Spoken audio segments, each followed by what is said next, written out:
প্রিয় দেশবাসী, আসসালামু আলাইকুম। বাংলাদেশে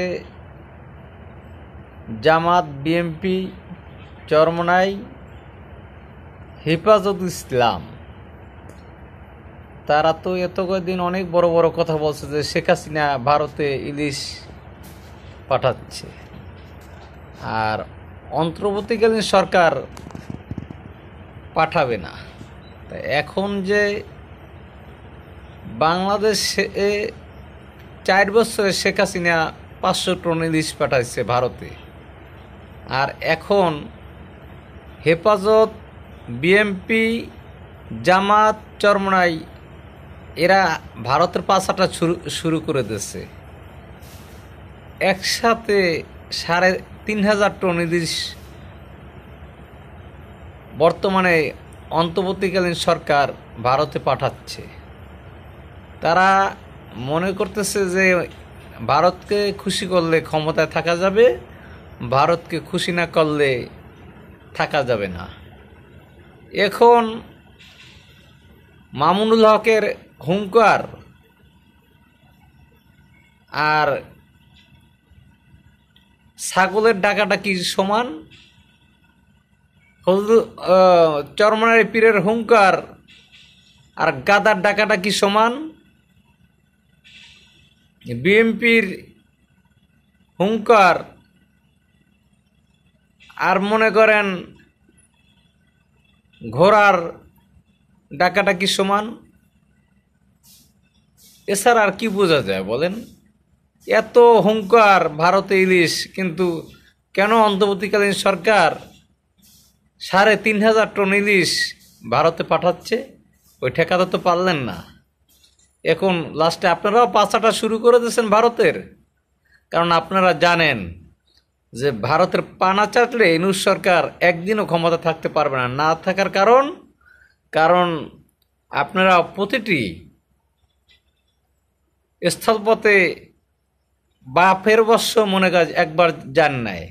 বাংলাদেশ থেকে যদি 5 ট্রাক মাল যায়, ভারত থেকে 100 ট্রাক আসে। এত কয়দিন দিয়ে আপনারা ভারতকে বয়কট করলেন, হুঙ্কার দিলেন বাঘের মতো, এখন কেন বিড়ালের মতো হয়ে গেলেন? বাংলাদেশের জনগণ জানতে চায় যে বাঘের হুঙ্কার কেন বিড়াল হয়ে গেল। মামুনুল হক সাহেব শেখ হাসিনাকে ভারত থেকে ধরে আনবে, বিএনপির কিছু লোকে শেখ হাসিনাকে ফাঁসি দেবে, চরমোনাই শেখ হাসিনাকে মেরে ফেলবে। এত ষড়যন্ত্র, তাই এখন এত পীড়িত কেন ভারতের সাথে ইলিশ দেওয়ার জন্য? আপনাকে কি লজ্জা লাগে না মেয়া? আপনাকে মুখে তো থুথু দেওয়া উচিত। ভারত বিরোধী কথা বললে আবার ভারতের ইলিশ দেন, এত ভয় পান কেন? আপনারা তো বাঘ, আসলে আপনারা বাঘ না, আপনারা হলেন বিড়ালের বাচ্চা। এদেশের বাঘ হলে শেখ হাসিনা। শেখ হাসিনা এদেশ যে পলায় নাই, সেনাবাহিনী তাকে যাইতে বাধ্য করেছে। সে যাইতে চায় না, তার বোন এবং ছেলে তাকে অনুরোধ করেছে। শেখ হাসিনা মরলেও এদেশ ছেড়ে চলে যেত না। শেখ হাসিনা আবার আসবে। বঙ্গবন্ধুর কন্যাই বাঘ, আপনারা সবাই রামসাগো ছাড়া কিছুই না। এত বড় বড় কথা বলে এখন ভারতে 3,500 মেট্রিক টন ইলিশ একসাথে দিতে আছেন। তাই দালালি তো আপনারাও ভারতের পাছাটা শুরু করছেন। আর কদিন পর হয়তো পায়ের উপরটাও চাটা শুরু করে দেবেন। এখন মামুনুল হকের হুঙ্কার কোথায়? চরমোনাই হুজুরের হুঙ্কার কোথায়? জসিমউদ্দিনের রহমানের হুঙ্কার কোথায়? হুঙ্কার শেষ। কারণ উপদেষ্টারাই তো এই আসিফ নজরুল সাহেবের হুঙ্কার চলে গেছে। আজকে ভারতে 3,500 3,500 টন ইলিশ মাছ যাচ্ছে, আর বাংলাদেশের মানুষ ইলিশ মাছ কিনে খাইতে পারে না। তা আপনাদের হুঙ্কার কি শেষ হয়ে গেল? আরও যাবে।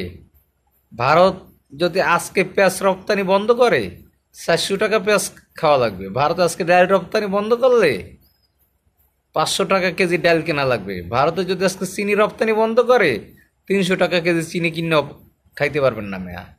আপনাদের মতো ওই হেফাজত, আপনাদের মতো চরমনাই, জসীমউদ্দিন রহমানী জঙ্গির মতো লোকে এদের চালাবার ক্যাপাসিটি আপনারা রাখেন না। এদের চালাইতে হলে শেখ হাসিনার প্রয়োজন, এদের চালাইতে হলে খালেদা জিয়ার প্রয়োজন। কিন্তু বিএনপি ওই জামাত এবং জঙ্গি সংগঠনের লাগে একাত্মতা প্রকাশ করে হুঙ্কার দিয়েছেন ভারতের বিরুদ্ধে। এখন ভারতের সাথে বৈঠক করেন, লজ্জা করে না ফখরুল সাহেব? আপনার লজ্জা করে না? অন্তর্বর্তীকালীন সরকার 3,500 টন মাছ ভারতে পাঠাইতে আছে, এতে কি আপনাদের মুখ ছোট হয় না? ভারত ছাড়া বাংলাদেশ চলে ভাই? একদিন চলতে পারেন আপনারা? ক্ষমতা আছে? লম্বা লম্বা কথা বলেন আর ঠাকুরগাঁয় বেড়াইতে যান। আওয়ামী লীগকে ধ্বংস করে দেবেন এত সহজ? আওয়ামী লীগ কি আপনাদের মতো আগে ক্ষমতা এসে পরে রাজনীতি করছে? আওয়ামী লীগ আগে রাজনীতি করছে, পরে ক্ষমতা আসছে। আওয়ামী লীগকে ধ্বংস করা এত সহজ না। 5.5 কোটি সমর্থক আওয়ামী লীগ বাংলাদেশে। শেখ হাসিনা যেদিনকার জেলখানা ঢুকবে, টোটাল বাংলাদেশ আওয়ামী লীগের নিয়ন্ত্রণে চলে যাবে। এত বেশি খুশি হওয়ার কিছু নেই, মুখ একদিন অন্ধকার হয়ে যাবে। শেখ হাসিনা, আপনারা যদি ক্ষমতা আসেন, শেখ হাসিনা প্রধান বিরোধী দলের দেশের, আর শেখ হাসিনা আবার ঘুরে ঘুরে ক্ষমতা আসবে। এত লাফালাফি করিয়া সন্ত্রাসী কার্যকলাপ করে কোনো লাভ নাই। ইলিশ মাছ নেওয়া তো ঠেকাইতে পারলেন না। পারতেন প্রধান উপদেষ্টাকে বলতে যে ইলিশ মাছ দেন না। প্রধান উপদেষ্টাও জানে যে পিঠ বাঁচাইতে হলে ইলিশ মাছ দিতে হবে। সব জানিয়ে ইলিশ মাছ দেওয়া হচ্ছে। জয় বাংলা, জয় বঙ্গবন্ধু।